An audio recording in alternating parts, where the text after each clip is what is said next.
في بوماريا فاين واد متكنة يهبط من الجبل يقطع المنحدرات والوديان.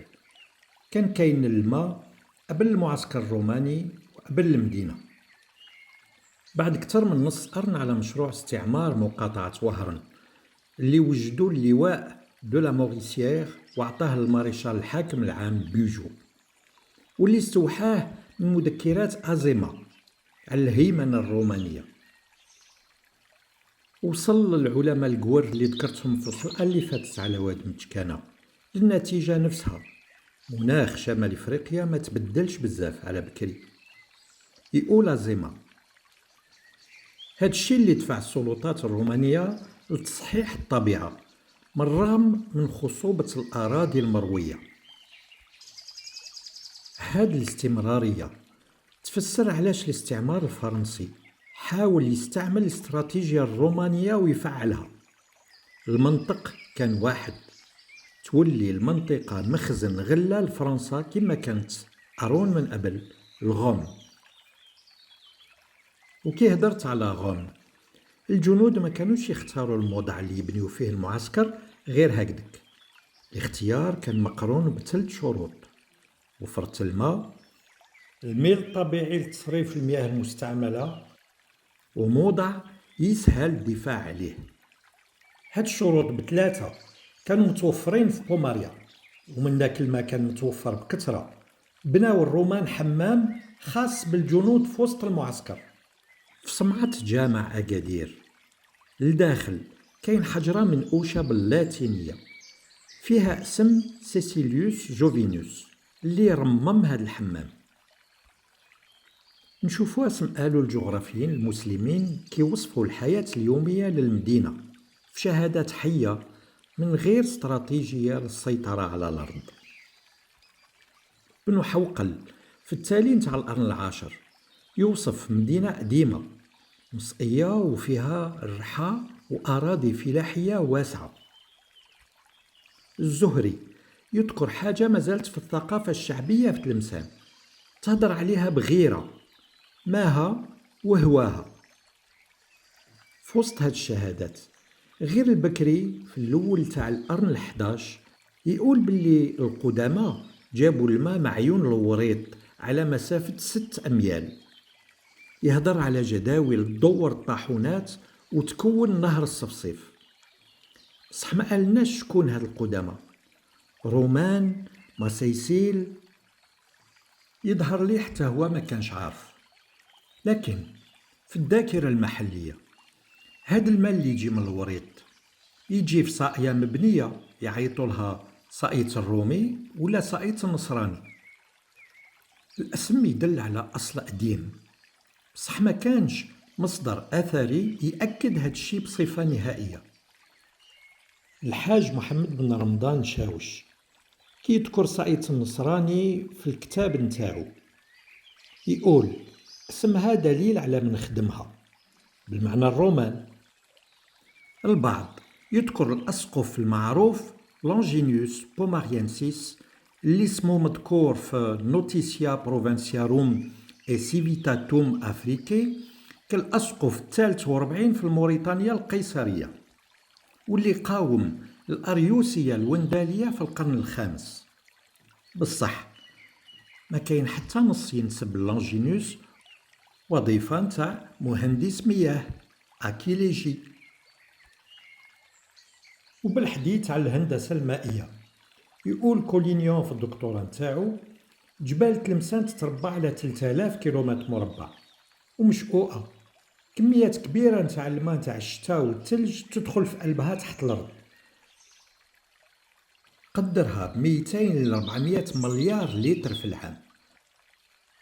كترية هذا الماء يخرج عيون في تلمسان. خريطة قديمة نتاع 1895 تبين الويدان في جبال تلمسان، واد المفروش، واد سيدي عفيف، والروافد نتاعهم. هاد الماء كان يزيد يعمر الشبكات القديمة باش العيون ما تنشفش في المدينة، ومنها عيون العباد وبالأخص عين سيدي بومدين المعروفة. هاد العيون كانوا مع واد متكانة شبكة تسقي سهل المنيا والصفاح. اليوم وبفضل الأدوات الرقمية والذكاء الاصطناعي أديت نحيي افتراضيا هاد الصائية المنسية. قرايد كبار منها راهم مغطين بالتراب الحجر والحشيش، تنظفت رقميا والماء ولا يجري فيها من جديد. طريقو بانت فين كان يفوت بكري، ماشي كيما نتاع الصح، لكن هادشي يوري المنظر كيش كان. معرفة مائية قديمة بقات شحال طي النسيان. اليوم الجبال ندقوا وراهم يهضروا، المنحدرات الدورات والآثار اللي قريب تغطات يبينوا عبقرية المهندسين اللي خطوا وبدعوا في رسم هاد الشبكة المائية. كانت مسار في الطبيعة، طريق تنبض بالحياة، خيط نتاع الماء عبر أرون وأرون، شهادة صامتة على تحكم الحضارات اللي حولت الماء لبوماريا، واللي بلا بها حتى وجود بوماريا ما كانش يكون أصلا. من بعد اللي غصنا في الجريان الافتراضي للماء نتاع العيون في الصائية، هاد المرة الدليل ماشي بوشعشاء، اختاريت النسر سيد السما نتاع جبال تلمسان، واللي عشش في جبل تالا فين تزات صائية الرومي، ونركبو من تم على شلال الوريط باش يحوس بينا ويورينا طريق الصائية من السما. الماء يخرج من وسط الجبل يعمر القلتة وكيتفيض، الماء يوصل للصائية من الجهة الغربية، من تم يوصل بالخف لفج الريح، يدور على الجبل ويهود المنحدر خطرات كالشلال، يتبع الدورات الطبيعية نتاع الجبل. في طريقه يفوت قدام الرحيل مهدمين هذا الوقت، الرحل الأول نتاع مسيفي الحاج الغوتي، عاود الرحان تاع رؤية، والرحان تاع مسيفي واحد آخر، وفي التالي الرحان تاع بو يعقوب. يزيد الماء يكمل طريقه تحت الولي الصالح سيدي عبد الله الدلبعل، على جنب الطريق يوصل لمرتفعات العباد، يقطع سيد الطاهر وموراها بيروانة حتى يوصل قدام فيلا ريفو في القلعة الفوقانية، فين يتلاقى بالرحان تاع المسيفي وواد متشكانة. راني نسمع اللي راه يقول صحة في الجبل ومازال الآثار نتاع الصائية، بصح في بيروانة والقلعة كلشي بتنا. مزيا كاين خريطة قديمة صبت فيها طريق الصائية في الموضع اللي متحى الآثار نتاعها، بالخصوص في بيروانة والقلعة الفوقانية. قبل ما نكمل يلي نذكر بنو خميس التلمساني، شاعر بلاط الزيانيين والكاتب الخاص للسلطان أبي سعيد عثمان بن يغمراسن. بنو خميس ما كانش غير شاعر، كان عالم فيلسوف حكيم فلكي كيميائي وأديب. كان عنده ارتباط خاص بصائية الرومي اللي هضر عليها وخلدها في أبيات شعرية، وعلى هذا الأساس نخليكم معاه في هذا المقطع التالي اللي يختم هذه الحلقة. ابن خميس التلمساني كان يهرب للجبل عند صائية الرومي فين كان يصيب راحته، يصنص لقوايمو ويخمم ما سم يعمل في مشاكل الأسر. كي قعد فوق الحجرة يشوف قبالته الجبال العالية، عقلو سرح للبعيد، تخيل مجموعة نتاع الخدامين في القرن الثالث الميلادي. هاد المجموعة كي واحد اخرين عطاوها تخدم قردة في الصائية اللي تجيب الماء من الوريط البوماغيا، يطلعوا للجبل كل يوم، يوصلوا ينهتوا الحجر والحشيش في كل بلاص.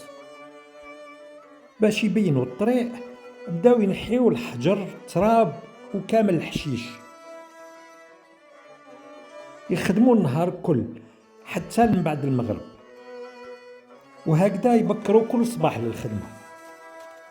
من بعد اللي بينوا الطريق بداو يحفروا في الصائية ويسقموها أد فيهم اللي يبني واللي يكسر الحجر، ومعاهم دراري يسخروا يجيبوا المال للخدامين.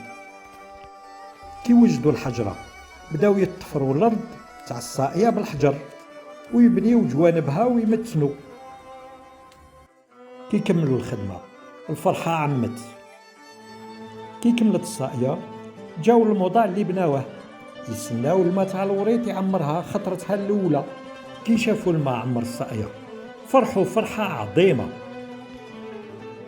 تنهد بنو خميس في ذاك الوقت ولا العقلو، وجا في بالو يألف قصيدة على صائية الرومي يقول فيها: لساقية الروم عندي مزيات، وإن رغمت تلك الروابي الرواشح، فكم لي عليها من غدو وروحة تساعدني فيها المنى والمنائح، فطرفي على تلك البساتين سارح، وطرفي على تلك الميادين جامح، تحاربها الأدهان وهي ثواقب، وتهفو بها الأحلام وهي رواجح، ظباء ظباء مغانيها عواط عواطف، وطير مجانيها شواد صواضح، تقتلهم فيها عيون نواظر، وتبكيهم منها عيون نواضح.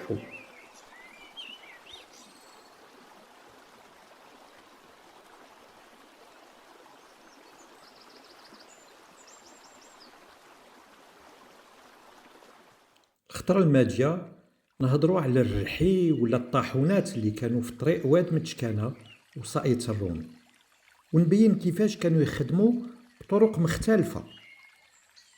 وفي التالي الشكر موصول للدليل نتاعي في جبال الوريط عبد الحميد بن زعزوع، ولد المنطقة يعرفها من صغره حجرة بحجرة.